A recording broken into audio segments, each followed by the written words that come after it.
todo lo que atraviesa a las infancias y a las violencias, y en eso estamos hace mucho tiempo y aún recién empezando tal vez a darnos cuenta la magnitud del problema. Pero de todas formas tengo también ciertos reparos a las consecuencias que puede tener el juntar infancia y violencia.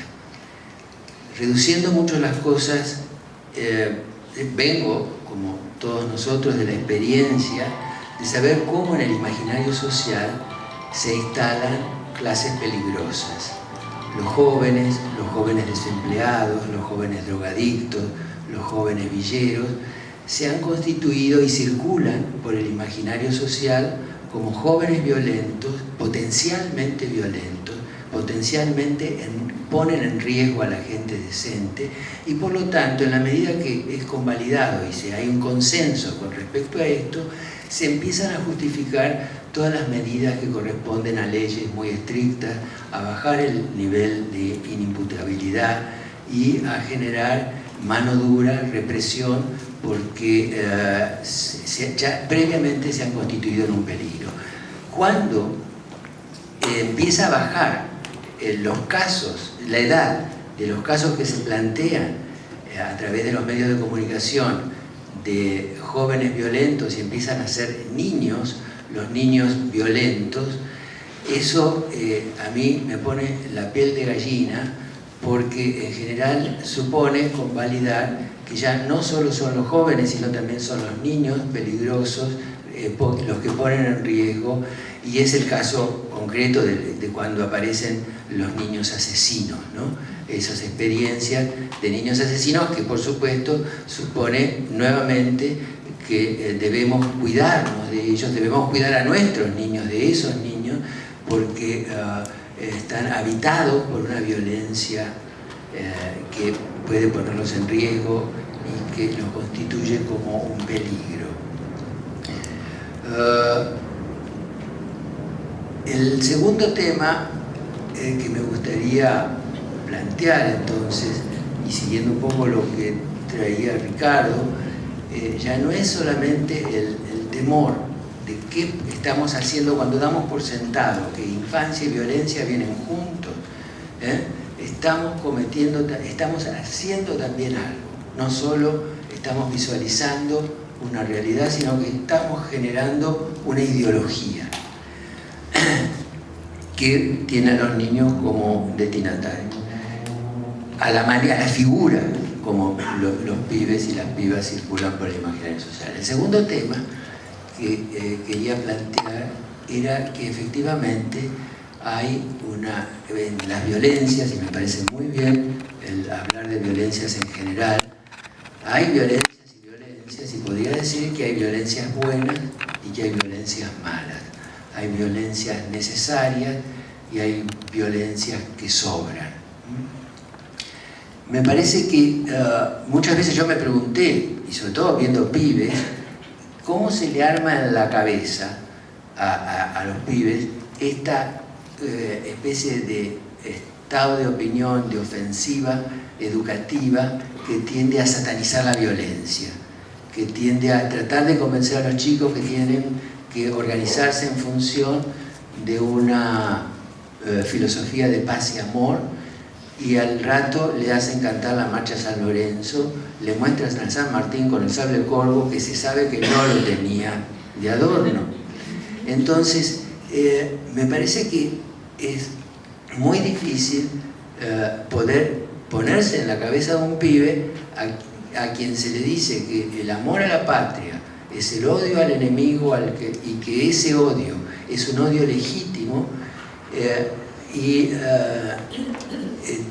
ni que hablar de la Revolución Francesa y otras experiencias que tienen que ver con situaciones de extrema violencia, y al mismo tiempo hay una especie de satanización de la violencia y de apología del afecto y de los sentimientos de conciliación, sobre todo. Para decirlo muy rápidamente, creo que, por supuesto, y últimamente hay todo un trabajo hecho desde las iglesias, desde las ONG, desde los organismos del Estado, para trabajar con respecto a las situaciones de violencia hacia los niños y de los niños. Y hay enorme cantidad de recursos humanos y recursos económicos dedicados a trabajar y a capacitar a especialistas en violencia para ver qué se hace en las escuelas, en el sistema educativo y en la vida misma con la violencia hacia los chicos y de los chicos. Pero me parece que esta tendencia es una tendencia que está centrada en una conciliación, la palabra que van a encontrar muy frecuentemente es una intervención adulto para apaciguar. La palabra apaciguar a mí me da miedo también. Lo que acaban de aparecer, el Ministerio de Educación de la Presidencia de la Nación acaba de sacar la Guía Federal de Orientación para las Intervenciones Educativas en Situaciones Complejas Relacionadas con la Vida Escolar. Bueno, ahí me enteré, dicho sea de paso, la cantidad de organismos dedicados a prevención de la violencia en las escuelas y la cantidad de recursos que eso significa. Y me impresionó también la palabra apaciguar, la cantidad de veces donde se llama a que las instituciones y los dispositivos que se arman para intervenir en situaciones de violencia, para prevenirlas antes, durante y sobre todo para después, es apaciguar. Y apaciguar suena mucho a conciliación, suena a algo que ¿quién puede oponerse a una iniciativa tan digna y tan generosa y tan amorosa como la de apaciguar? Pero yo creo que hay que tener en cuenta que detrás de ese apaciguamiento hay una especie de satanización de la violencia y sobre todo de un intento de eludir algo que es inevitable, que aparece por los malos lugares y de mala manera, pero que es la lucha de clases, las diferencias de clase social, y algo que es inevitable, que tiene que ver con una lucha. El tercer punto es absolutamente, lo digo así francamente, como un exabrupto, donde ojalá llame a la polémica y a la discusión. El tercer punto, retomando esta historia de plataforma, lo digo me siento con la responsabilidad por el hecho de ser el más viejo en esta mesa y porque pienso de que hay toda una política del olvido que ha tratado de interrumpir el flujo y la historia y nuestra historia, y porque si ustedes estuvieran sentados acá de este lado del estrado verían que yo estoy frente a un público de gente joven y que son fundamentalmente mujeres y mujeres jóvenes. Entonces quisiera transmitirles algo que tiene que ver con la historia muy puntualmente, y que es lo siguiente. Hasta el año 60, a fines de los 60, el psicoanálisis en la Argentina estaba absolutamente administrado por la Asociación Psicoanalítica Argentina, que era miembro de la Asociación Psicoanalítica Internacional, que es miembro de la Internacional, que Freud fundó. La Asociación Psicoanalítica Argentina tenía el monopolio del psicoanálisis y ejercía la capacitación y la administración del legado freudiano. Era la única institución. En el año 68, como ustedes sabrán, mayo, París del 68, se produjo un gran movimiento, por lo menos en Occidente, un gran movimiento mundial de revuelta frente a los sistemas autoritarios. Y en el año 69, en Córdoba, el Cordobazo, también en mayo, fue un episodio que nos marcó, sobre todo a los psicoanalistas que estábamos dentro, marcó a toda la historia nacional y del continente, pero fundamentalmente tuvo un impacto especial en los psicoanalistas que estábamos en la Asociación Psicoanalítica Argentina. En el mayo del 69 fue el Cordobazo, y nosotros en el año 69 estábamos preparándonos, porque en el año 70, en noviembre del 70, estaba convocado el Congreso de la FEPAL, el Congreso de la Federación Latinoamericana de Psicoanálisis, de APAL, perdón, a la Asociación de Psicoanálisis Latinoamericano, que se iba a hacer en Porto Alegre y cuyo tema era violencia y agresión. para empezar a hacer los trabajos para el Congreso de noviembre del 70, de octubre del 70, nos reuníamos, estábamos en el 69, en julio, agosto, septiembre del 69, muy conmovidos por el Cordobazo, y el tema era violencia y agresión. El tema que estábamos trabajando era violencia y agresión. En medio de todo esto, Gilú García Reynoso apareció como figura central, trayendo el primer trabajo en el psicoanálisis argentino sobre la violencia, que se llama Violencia y Agresión, o bien Violencia y Represión, y que sería muy interesante revisitarlo desde esta actualidad, no solo porque es un trabajo vigente, que tiene una enorme vigencia, sino porque es el punto que marcó la escisión del psicoanálisis a nivel mundial, entre un psicoanálisis adaptativo al servicio del establishment y un psicoanálisis al servicio de los cambios sociales. Entonces, el trabajo de Gilú fue de septiembre, octubre, y en ese momento resulta de que en Brasil había una dictadura militar que se había instalado en el año 64, y entonces mandaron decir de la Asociación Psicoanalítica de Porto Alegre que no era conveniente reunirnos bajo el tema de violencia y agresión porque podía ser molesto para los militares de turno, y que ellos proponían cambiar el tema por corrientes actuales del pensamiento psicoanalítico. Hubo un gran debate entre nosotros, hubo un gran debate en eso que empezaba a formarse dentro de la Asociación Psicoanalítica, que era el Grupo Plataforma, donde un grupo pensábamos, bueno, si no se puede trabajar este tema en Porto Alegre, cambiemos la sede del Congreso. Y otro grupo que estaba de acuerdo en seguir sosteniendo la sede del Congreso y cambiar el tema por el de corrientes actuales del pensamiento psicoanalítico. Si señalo y si me remito a un hecho del año 69, porque es el momento donde a partir justamente de este tema, que era el de violencia y agresión, empieza a dividirse el psicoanálisis y empieza a romperse, a fracturarse ese monopolio que tenía la Asociación Psicoanalítica, y que nos llevó a un año después renunciar a la Asociación de Buenos Aires y a la Internacional. Poco después, Gilú sacó otro trabajo que les recomiendo enfáticamente y que sería fundamental para leer hoy en día, que es Violencia y Agresión en el Proceso Analítico. Represión y Violencia en el Proceso Analítico, que apareció en Cuestionamos 2. Entonces, solamente aludo a esto porque es el momento donde se rompe definitivamente, estalla no solo la institución psicoanalítica monopólica, sino también la concepción del psicoanalista neutral, la neutralidad del psicoanálisis frente a los cambios sociales.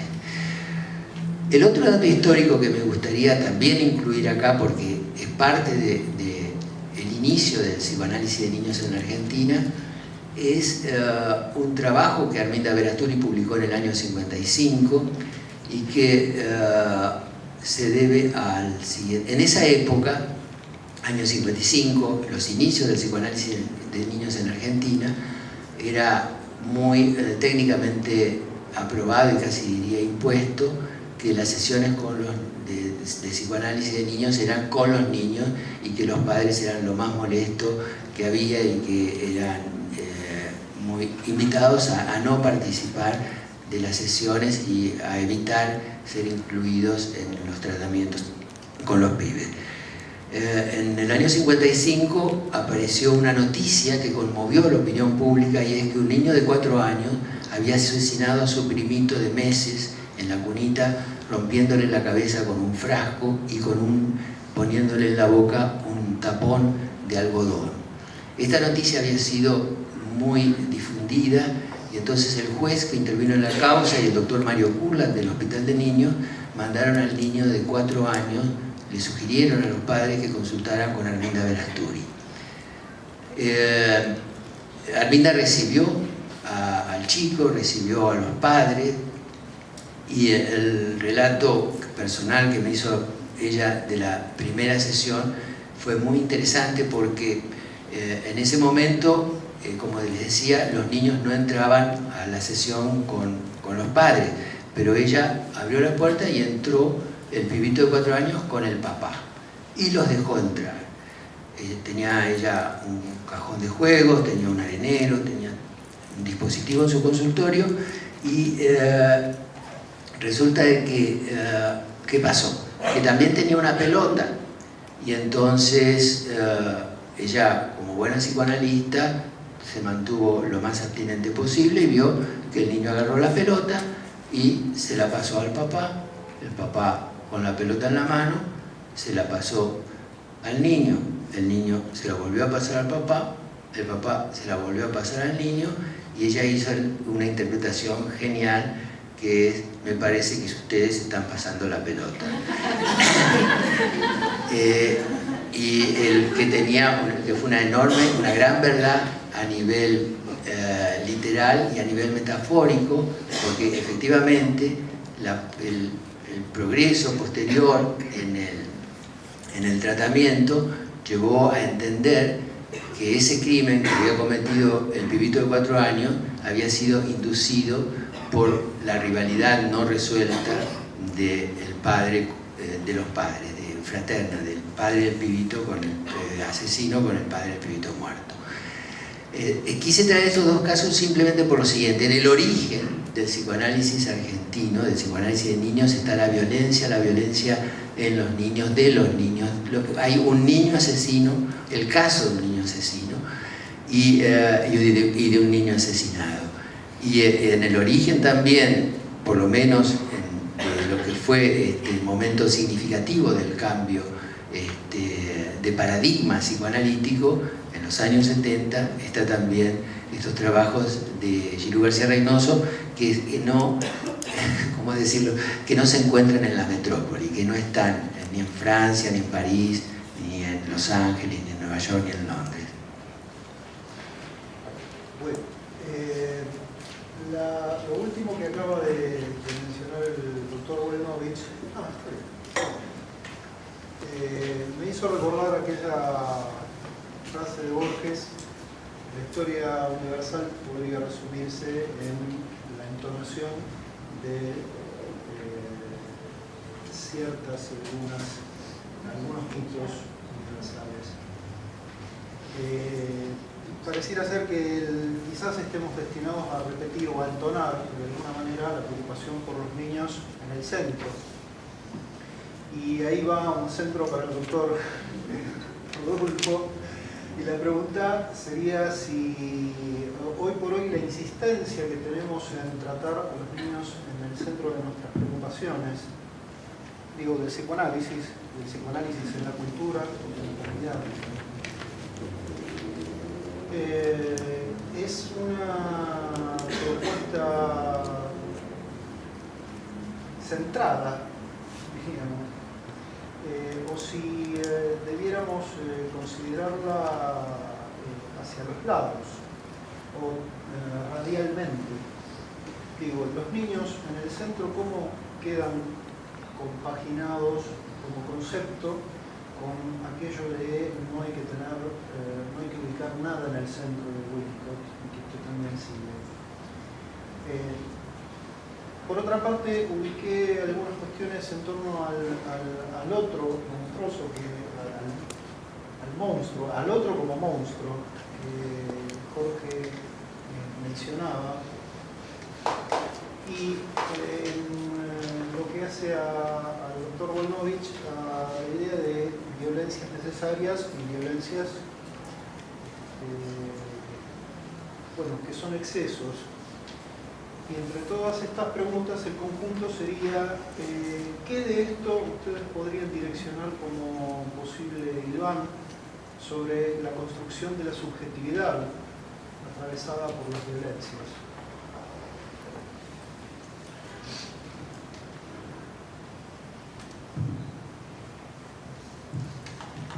Bueno, yo no pondría al niño en el centro. En todo caso lo pondría entre, ¿no?, en otro tipo de tejido. Así es como tratamos de hacerlo muchos hoy. Coincidiría con mi amigo Juan Carlos, que es típico eso de localizar, en relación a la problemática de la violencia, siempre retorna cierta, no sé, mala conciencia o simplificación que procura localizarla en algún punto. Por ejemplo, los niños peligrosos o lo que fuera. No es que la infancia y la violencia están juntas, la violencia es algo inherente a nosotros los seres humanos, ¿no? De muchas maneras.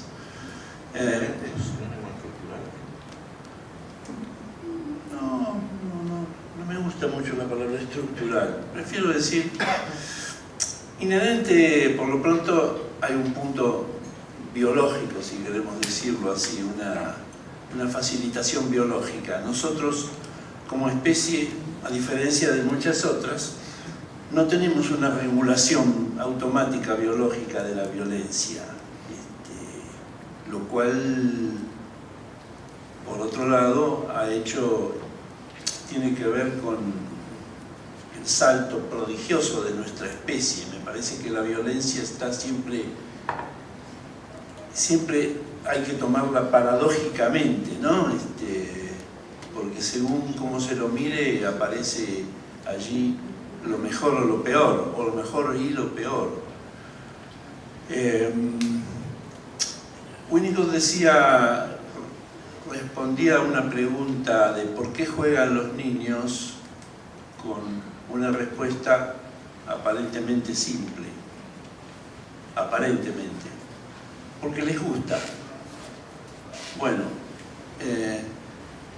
es fácil ver que a los seres humanos la violencia de alguna manera nos gusta, que la violencia vende, atrae, fascina, convoca, y no me refiero a cuestiones morbosas, ¿no?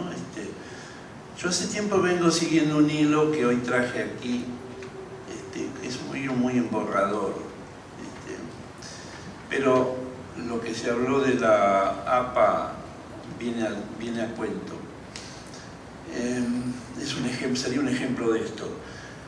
Winnicott retorna una y otra vez, digamos que asedia una cuestión, un juego típico, un juego que le intriga y a la manera de Winnicott, asistemática, aquí, allá, de un lado, en otro, vuelve sobre eso sin pretender agotarlo, ¿no? Es el juego, que es un juego típico que todos conocemos. El chico levanta una torre de cubos, de bloques, levanta una torre lo más alta que puede y luego, muy jubilosamente, con mucho gusto, la derriba violentamente, de una patada, de un manotazo, ¿no? Es un juego interesante, es interesante ver cómo a veces el trabajo que se toma el chico para levantar esa torre, que no se caiga prematuramente, ¿no? Que sea lo más... De pronto a veces se le cae y eso frustra, se le cae cuando no está todavía lo suficientemente alto. El chico sigue hasta que por fin la derriba.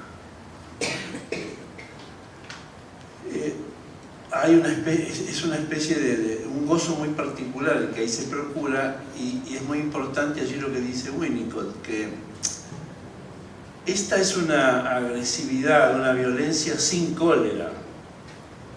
No está fundada en el resentimiento, el odio, los celos, la hostilidad. Si, por ejemplo, el chico derribara la torre de un hermanito porque está celoso del hermanito, ahí ya es una desviación del juego típico. El juego típico implica algo para lo que el psicoanálisis está bastante mal preparado para pensar. Una violencia alegre, sin culpa, sin cosas reactivas, sin deseos de matar a nadie, pero un inmenso placer en derribar eso, ¿no? Winnicott dejó siempre localizó siempre este juego en su fase más simple, más temprana, pero eso nos habilita para llevar el asunto a otras situaciones. Porque uno podría decir que el adolescente, por ejemplo, es un gran derribador de torres, ¿no? De muchas maneras. Cuando derriba con una rebelión insolente valores consagrados, se mete con cosas sagradas, toca ideales o le falta el respeto a ideales muy venerados, etc. Lo cual no quiere decir que esas otras cosas no sirvan, ¿no? Pero él tiene que hacerlo así. Y la cuestión de la APA y la IPA fue justamente, se jugó un derribamiento de esa clase, ¿no? Por lo menos en mucha gente.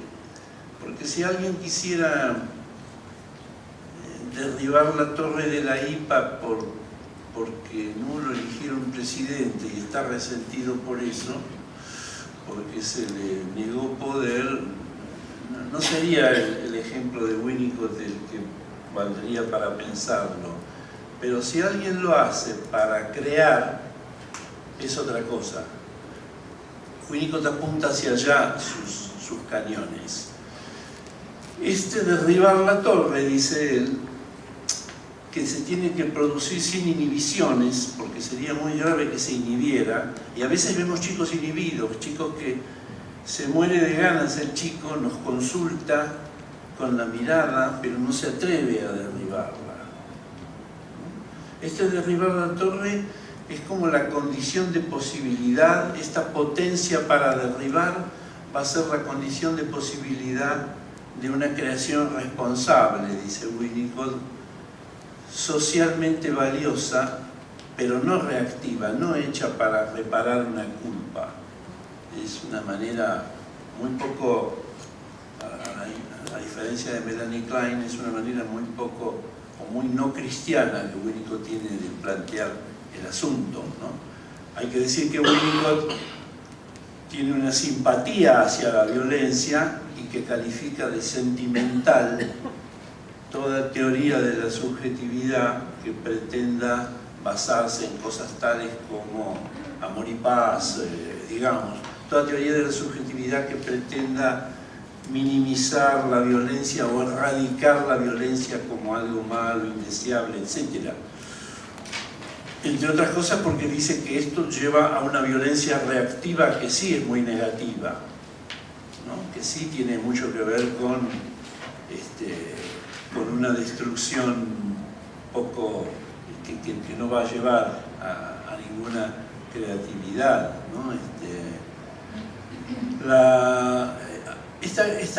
A mí me interesa mucho seguir este hilo porque, bueno, primero uno ve que los mismos psicoanalistas solemos ser tibios a la hora de derribar torres, incluso aunque participemos a veces en derribarlas.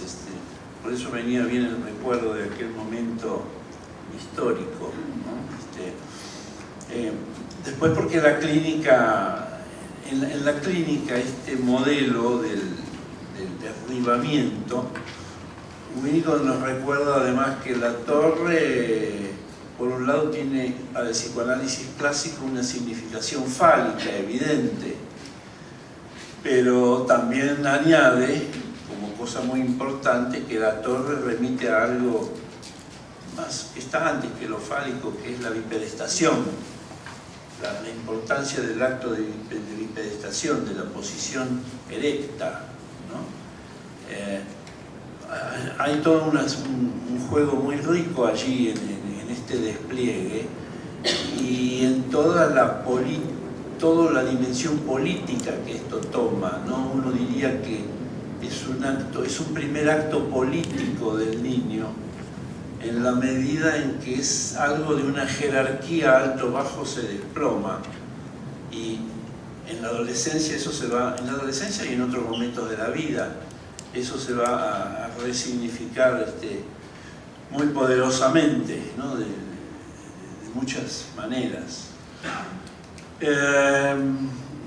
Esto